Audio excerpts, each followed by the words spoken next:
Welcome to Yasmeen's audio novels. हमारे channel को subscribe कीजिए और नॉवेल्स को लाइक शेयर जरूर कीजिए। इसके साथ साथ फीडबैक देना मत भूलिएगा। तो चलते हैं आज की नॉवेल की जानिब, जिसका नाम है ऐन शक्ले कल्ब। इस नॉवेल को तहरीर किया है गौहर इलियास जलाली ने।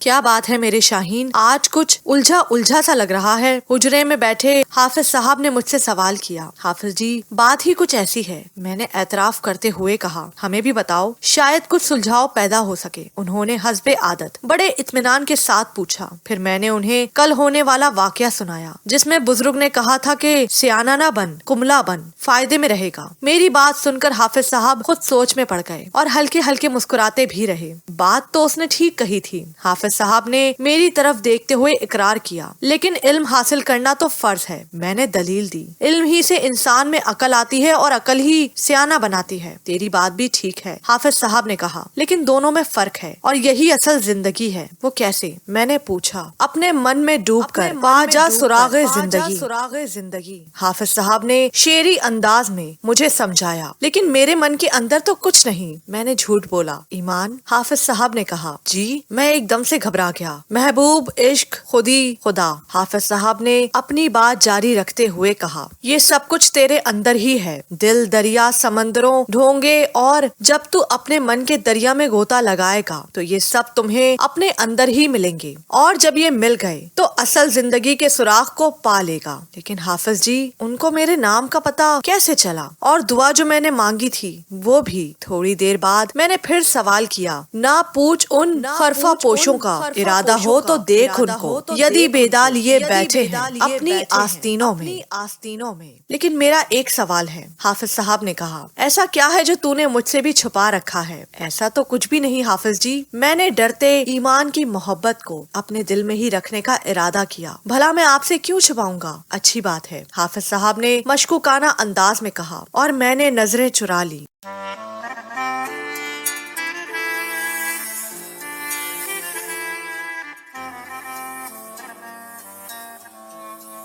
हाफिज जी, आपने मस्जिद बनी देखी है? सूफी साहब ने दुकान में दाखिल होते ही हाफिज साहब से पूछा। कौन सी मस्जिद? हाफिज साहब ने सवाल किया। यही जो मेरी दुकान से 7-8 दो दुकानें छोड़कर बनी है। सूफी साहब ने कहा। नहीं, ये कब बनी? हाफिज साहब ने सवाल किया। मैंने तो दुकानें बनती देखी थी। इस जगह पर केस चल रहा था जी, दुकान में, मुझे एक साहब ने कहा। और जब राजा साहब ने देखा कि केस हार रहा हूँ तो उसने मस्जिद बनवाने की दरख्वास्त दायर कर दी। हाँ जी, बड़ा ही तेज और चालाक शख्स है। दूसरे साहब ने हिस्सा लिया। यहाँ चारों तरफ एक ही मसलक की मस्जिद है, और उसने दूसरे मसलक वालों को लाया ही शैतानी के लिए है। शैतानी? हाफिज साहब ने गैर यकीनी इशारे में कहा। तो और क्या हाफिज जी? मिर्जा साहब बोले, जब यहाँ सब प्यार मोहब्बत से रह रहे हैं तो क्या जरूरत थी मस्जिद बनाकर लाउड स्पीकर पर ऊंची ऊंची आवाज में दावते मनाजरा देने की? ये तो पहले सोचना चाहिए था। सूफी साहब ने कहा। मस्जिदों के इमाम और इर्द गिर्द के लोग अगर दरख्वास्त दायर कर देते तो मस्जिद कहाँ बननी थी, लेकिन उन लोगों में खुद इत्तेफाक नहीं, ना इत्तेफाकी की तो इंतहा है। हाफिज साहब ने कहा। एक ही मजहब के लोग मसालिक में बढ़ गए और एक मसलक के लोग जातों में उलझ गए।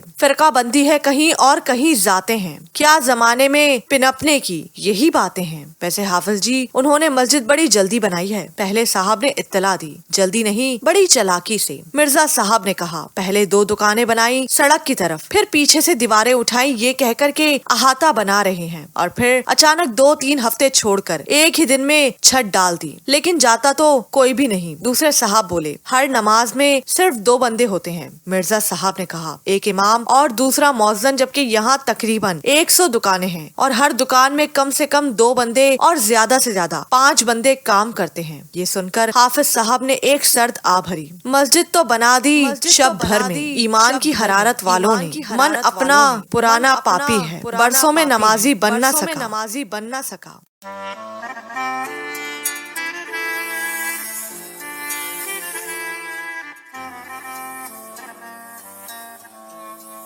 حافظ جی، ہمارے مرشدوں کی طرف سے آپ کے لیے بھیجی گئی دستار بطور خلافت کے لیے قبول فرمائیں۔ باولی شریف سے آئے ہوئے بزرگوں نے تیسری جمعرات ذکر و اذکار کے بعد ان کو پیشکش کی۔ بہت بہت شکریہ۔ حافظ صاحب نے بڑی عاجزی اور انکساری کے ساتھ کہا، لیکن معذرت کے ساتھ میں اسے قبول نہیں کر سکتا۔ لیکن کیوں حافظ جی؟ ایک بزرگ نے سوال کیا۔ کسی نہیں ہے تمنائے سروری، لیکن خودی کی موت ہو جس میں، وہ سروری کیا ہے؟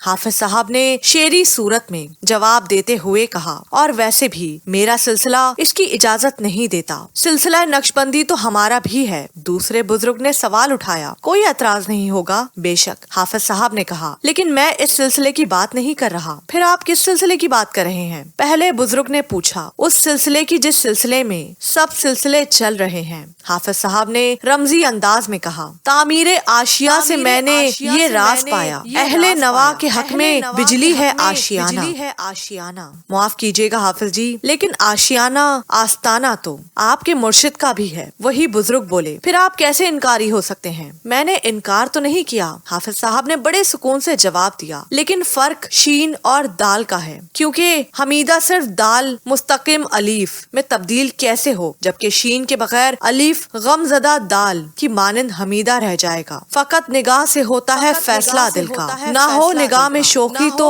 دلبری کیا ہے؟ مکتبوں میں کہیں رانائی انکار بھی ہے، خانقاہوں میں کہیں لذت اسرار بھی ہے۔ علم کی حد سے پرے بندہ مومن کے لیے، علم کی حد سے پرے بندہ مومن کے لیے لذت شوق بھی ہے، نعمت دیدار بھی ہے۔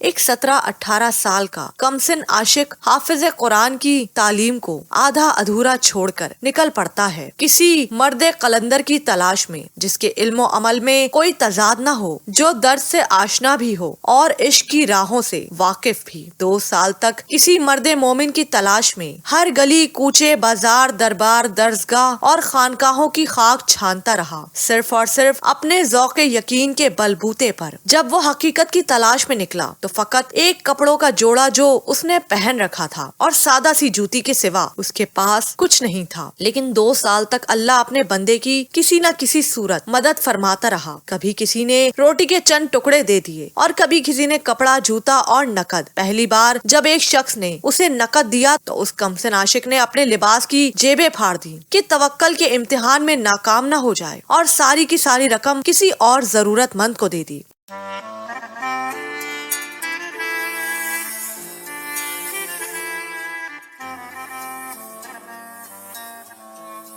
عشق بڑا ہی خوخار جانور ہے، چھوٹے بڑے، امیر غریب، ذات پات، مذہب، فرقے، دولت، شہرت، حتیٰ کہ مردوزن میں بھی کوئی تمیز نہیں کرتا۔ جب چاہتا ہے، جہاں چاہتا ہے اور جس طرح چاہتا ہے اپنے شکار کو پھانستا ہے، اور پھر بڑے سکون اور اطمینان کے ساتھ آہستہ آہستہ اس کا خون پیتا ہے، مگر اسے مرنے بھی نہیں دیتا، زندہ رکھتا ہے، اور اگر مر بھی جائے تو پیچھا نہیں چھوڑتا، کہ یہی اس کا کمال ہے۔ ایسا نہیں تھا کہ اسے کوئی مرد قلندر ملا نہیں تھا، ملے تھے، زیادہ نہیں مگر ملے تھے ضرور، شاید اس سے بھی زیادہ حسین و جمیل، با کردار اور با عمل، لیکن فقط نگاہ سے ہوتا ہے فیصلہ دل کا، نہ ہو نگاہ میں شوخی تو دلبری کیا ہے، کہ مترادف کسی کو وہ اچھا نہ لگا اور کوئی اس کے دل کو۔ آخر وہ ایک فیصلہ کرتے ہوئے دعا کے لیے ہاتھ اٹھاتا ہے، اے رب العزت، سب تعریفیں صرف تیرے لیے کہ تو سب کا پالنے والا ہے۔ تو خوب جانتا ہے کہ میں نے اس کی تلاش میں کوئی کسر نہیں چھوڑی، ہر تکلیف اور مصیبت کو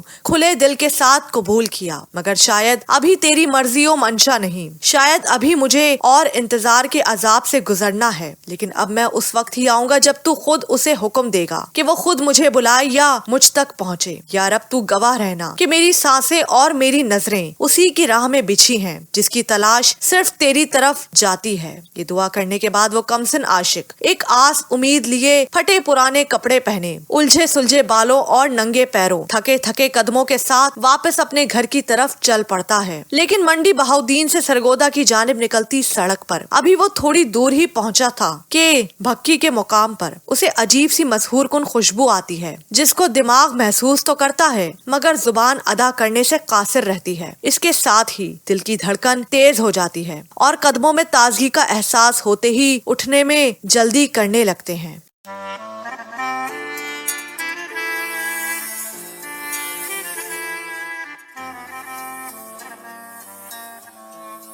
सड़क के दाएं तरफ दो बड़े खेतों में से निकलती कच्ची सड़क उसको अपनी तरफ खींचती है और वो किसी नादीदा कुव्वत या शौक के हाथों मजबूर उसी पर चल पड़ता है। उस कच्ची सड़क के बाएं जानिब थोड़ा सा चलने के बाद इंसानी घरों की कतार शुरू हो जाती है और दाएं जानिब एक सफेद गुंबद से मजीद दरबार का कच्चा अहाता और दरबार से वाबस्ता गारे और मिट्टी से बना एक मंजिला मकान नजर आने लगता है। आ गया है तू। उस कच्चे मकान से एक सफेद रेश बुजुर्ग सफेद रंग का इमामा और सफेद रंग का ही लिबास पहने अपने सुर्खो सफेद चेहरे पर हंसी सजाए किसी मर्दे हक जैसी आंखों में चमक लिए उस कमसिन आशिक को मुखातिब करते हुए, अब तो खुश है, देख मैं खुद भी आ गया और तुझे भी बुला लिया। ये सुनते ही कमसिन आशिक उस बुजुर्ग के पैरों से लिपट जाता है और खुशी और तशक्कर के आंसू लिए कहता है, मैं कामयाब हो गया, अल्लाह तेरा शुक्र है, मैं कामयाब हो गया, उठ मेरे बच्चे। बुजुर्ग उसको उठाते हुए गले लगा लेते हैं। हाँ, तू आजमाइश के पहले इम्तिहान में कामयाब रहा, लेकिन अभी बहुत से इम्तिहान बाकी हैं, क्योंकि ये दुनिया तो है ही इम्तिहान का। हुजूर, अगर आपका दस्ते शफकत मेरे सर पर रहा तो इंशाअल्लाह आप मुझे हर इम्तिहान में साबित कदम पाएंगे। कमसिन आशिक ने पूरी सच्चाई से वादा किया, इंशाअल्लाह अल्लाह तेरे दर्द में इजाफा फरमाए। बुजुर्ग अजीब सी दुआ फरमाते हैं, आमीन। कमसिन आशिक बेइख्तियार कह उठता है और फिर नंगे पैरों उन बुजुर्ग के हमरा अंदर की जानिब चल पड़ता है। सुभान अल्लाह। हाफिज जी के हुजर में उन्हीं के सामने बैठा ये सारा वाकया सुनने के बाद मैं बड़ा मुतासिर हुआ, लेकिन असल झटका मुझे उस वक्त लगा जब हाफिज जी ने कहा, वो कमसिन आशिक कोई और नहीं, मैं खुद था। हाफिज साहब ने पहली बार अपनी जिंदगी के राजों में से एक राज मुझ पर अफशा करते हुए कहा, इस दुनिया में अब तुम तीसरे शख्स हो। हाफिज जी, ये तो आपकी इनायत है कि मुझे इस काबिल समझा। मैंने बड़ी आजिज़ी और पहले से ज्यादा अकीदत मंदाना लहजे में कहा, लेकिन हाफिज जी तीसरा, क्या मैं पूछ सकता हूँ पहले दो कौन हैं?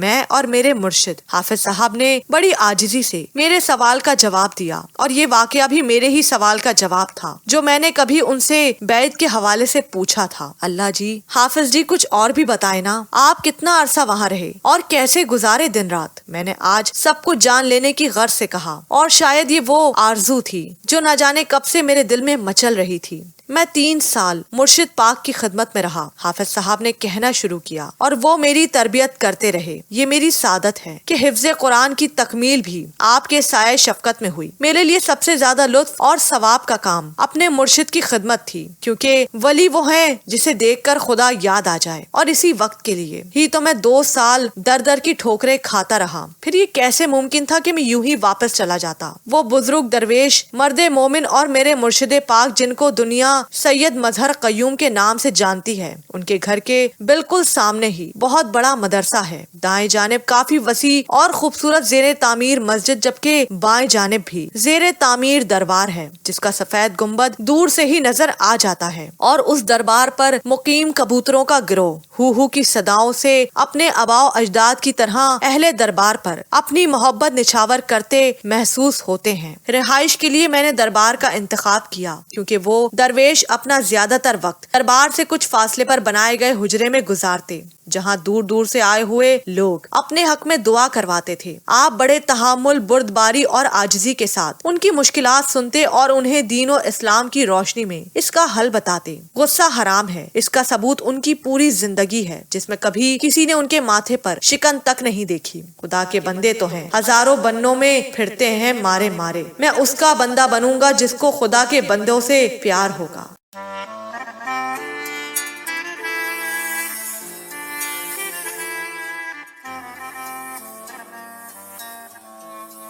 حافظ جی ایک آخری سوال آخر مجھ سے رہا نہ گیا تو میں نے موقع جان کر پوچھ لیا، آپ نے آئے ہوئے بزرگوں کی آفر خلافت قبول کیوں نہیں کی؟ اس میں مضاحکہ ہی کیا ہے؟ حافظ صاحب اس دن بڑے ہی موڈ میں تھے، میرا سوال سن کر مسکرائے اور پھر گویا ہوئے۔ میری عمر اس وقت 23-24 برس کی تھی جب پہلی بار مجھے خلافت کی پیشکش ہوئی۔ اسی طرح انہوں نے بھی مجھے دستار عنایت کی تھی، میں نے خوشی خوشی اس کو قبول کیا اور اگلے ہی روز دستار پہننے مرشد کے در کی طرف روانہ ہو گیا۔ میں جب دستار سر پر سجائے اور بغلوں میں جوتے دبائے جب کچی اینٹوں سے بنے مرشد پاک کے حجرے میں داخل ہوا تو کچھ خاص مریدین سے آپ فرما رہے تھے، دوست آوارگی چاہتا ہے تاکہ اس کے غیر سے بالکل انقطاع حاصل ہو جائے۔ اس مقام میں بے آرامی میں آرام، سوز میں لذت، بے چینی میں چین اور زخم کھانے میں راحت ہے۔ یہاں فراغت طلب کرنا خود کو تکلیف میں ڈالنا ہے، خود کو کلی طور پر محبوب کے حوالے کر دینا چاہیے۔ وہ جو کچھ عنایت کرے کامل رضا کے ساتھ قبول کرنا چاہیے اور آئیبرو پر بل نہ آنا چاہیے۔ زندگی بسر کرنے کی روش یہی ہے۔ اس کے بعد مرشد پاک نے میری طرف دیکھا اور مجھے دیکھتے ہوئے فرمایا، کتا جب ایک در چھوڑ کر دوسرے در جاتا ہے تو اس کے لیے خیر نہیں ہوتی بلکہ پہلا در بھی چھوٹ جاتا ہے۔ تم یقین کرو احمد رضا، حافظ صاحب نے پہلی بار مجھے میرے نام سے مخاطب کرتے ہوئے کہا۔ یہ سنتے ہی میرا وجود کانپنے لگا، اس خوف سے کہ کہیں میری زندگی کا حاصل یہ در چھوٹ تو نہیں گیا۔ میں نے فوراً اپنی دستار اتاری اور مرشد کے قدموں میں رکھتے ہوئے زارو قطار رونا شروع کر دیا۔ اپنے آپ کو پہچان ذوالفقار علی، مرشد پاک نے مجھے میرا سبق یاد دلایا۔ تم میان میں ڈالنے کے لیے نہیں، تیرا سلسلہ اس سلسلے سے ہے جس میں قیام کا خیال ہی سلسلے کو توڑ دیتا ہے، اور تو ٹھہرنے کا سامان کر رہا ہے۔ خودی وہ سحر ہے جس کا کوئی کنارہ نہیں، تو آبے جو اسے سمجھا اگر تو چارہ نہیں۔ وہ دن ہے اور آج کا دن، نہ جانے کہاں کہاں سے اور کتنی بار پیشکش ہوئی، لیکن اے طاہر لاہوتی، اس رزق سے موت اچھی جس رزق سے آتی ہو پرواز میں کوتاہی۔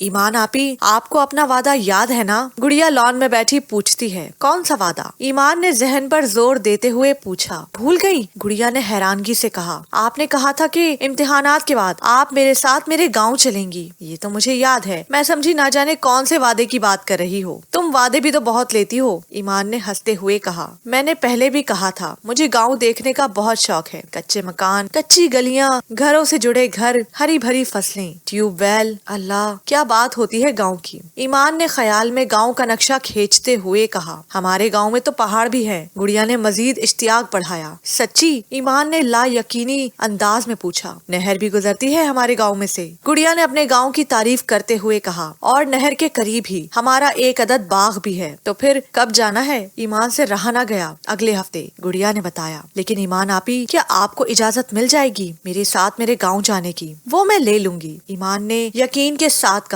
ہائے ایمان آپی، کتنا مزہ آئے گا، گڑیا نے خوش ہوتے ہوئے کہا۔ پھپھو اور احمد بھائی بھی ساتھ چل رہے ہیں۔ پہلے تو احمد بھائی ہر گرمیوں کی چھٹیوں میں ہمارے گاؤں آتے اور پورا 1 مہینہ رہتے تھے۔ ان کو میرے سے زیادہ میرے گاؤں کا پتہ ہے، میں خود ان کا انتظار کرتی کہ کب وہ آئیں گے، لیکن پھر پھپھا جی کی اچانک موت کے بعد وہ نہیں آئے، اور اب اتنے عرصے بعد جائیں گے۔ ایمان خاموشی سے اس کی باتیں سنتی رہی اور اس کے چہرے پر چھلکتی خوشی کو دیکھتی رہی۔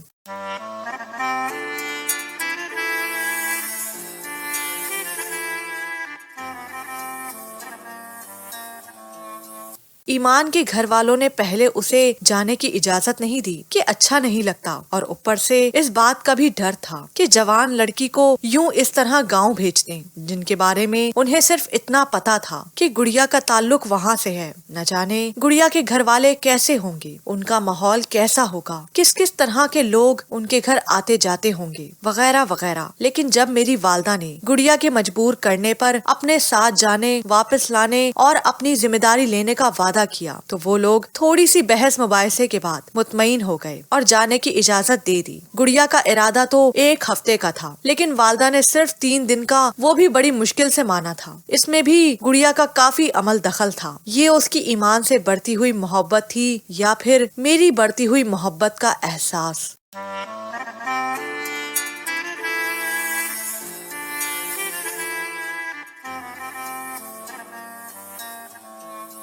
उस दिन वो पहली बार मेरी कार में बैठी और इस पल का मुझे तब से इंतजार था जब से गुड़िया ने ईमान के गांव जाने की खुशकुन खबर सुनाई। बज़ाहिर तो मैंने किसी रद्द अमल का इजहार ना किया, लेकिन उसके जाने के बाद मैंने इतनी बड़ी खुशखबरी को जिस तरह अपने अंदर ही दबाए रखा वो मेरा खुदा जानता है। वालदा फ्रंट सीट पर मेरे साथ बैठी थी और पिछली सीट पर वो बेखबर कातिल गुड़िया के साथ। हमारे घर से खडाला आजाद कश्मीर का फासला 2 घंटे की ड्राइव पर है और इन 2 घंटों में न जाने कितनी बार मैंने बैक मिरर से अपनी आंखों की प्यास बुझाने की कोशिश की और पहली बार दिल में ख्वाहिश जागी कि एक दिन सिर्फ वो और मैं इन्हीं रास्तों से गुजर रहे होंगे जहां हर तरफ हरियाली और शहर के शोर से दूर खामोशी होगी। सिर्फ मैं होऊंगा और मेरी ईमान।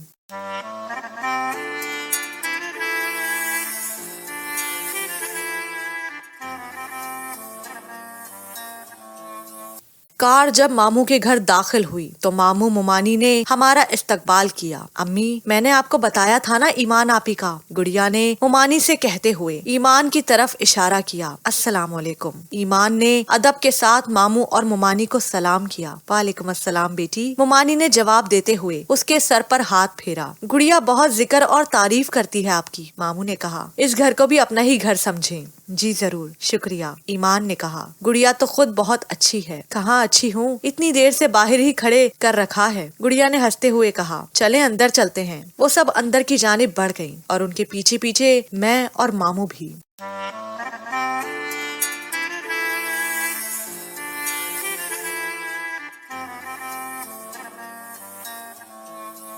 मामू का घर हवेली तर्ज का था। घर में दाखिल होते ही बड़ा सा टीवी लाउंज था जिसके दाएं जानिब गेस्ट रूम और उसके आगे 2 बड़े कमरे थे, जिनमें से एक कमरा मामू मुमानी का और उससे आगे गुड़िया का कमरा था, जबकि बाएं जानिब के 2 कमरे उस्मान और कामरान के लिए मख्तस थे। टीवी लाउंज के पीछे बावर्ची खाना था। गेस्ट रूम के दरवाजे के साथ ही सीढ़ियां शुरू हो जाती थी जो पहली मंजिल तक पहुँचने का वाहिद मुहज्जिब और तयशुदा रास्ता था। पहली मंजिल पर सिर्फ एक ही कमरा था जिसके ऊपर पानी जमा करने की टंकी मौजूद थी। मामू के घर के आसपास सभी घर एक एक मंजिला थे और दूसरी मंजिल से तकरीबन पूरा गांव नजर आता था, हत्ता के वो नहर भी जो बरसाती मौसम में एक बड़े बरसाती नाले की शक्ल इख्तियार कर लेती और जब पहाड़ों का पानी अपने पूरे जोशो खरोश के साथ बहता हुआ यहाँ से गुजरता तो गाँव के पुरसुकून माहौल में खास तौर पर रात को उसकी आवाज कमरों में बैठे हुए भी सुनी जा सकती थी। मैं अक्सर सोचता कि पहाड़ों पर से आने वाला पानी इतनी जल्दी में क्यों होता है। उसका जोशो खरोश कहीं गुस्से का इजहार तो नहीं जो उसको ऊंचाई से गिरने के बाद आता है, या फिर ये खुशी का एहसास है कि वो अपने इस सफर पर रवाना हो चुका है। यहाँ से ये एक नाले से दरिया और फिर समंदर का हिस्सा बनकर खुद भी समंदर हो जाएगा।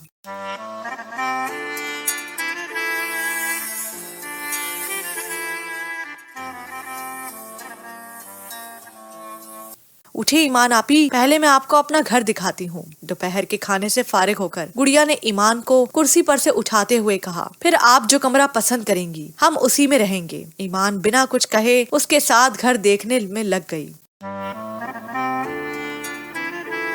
ये पार्ट अपने इख्तिताम को पहुँचा।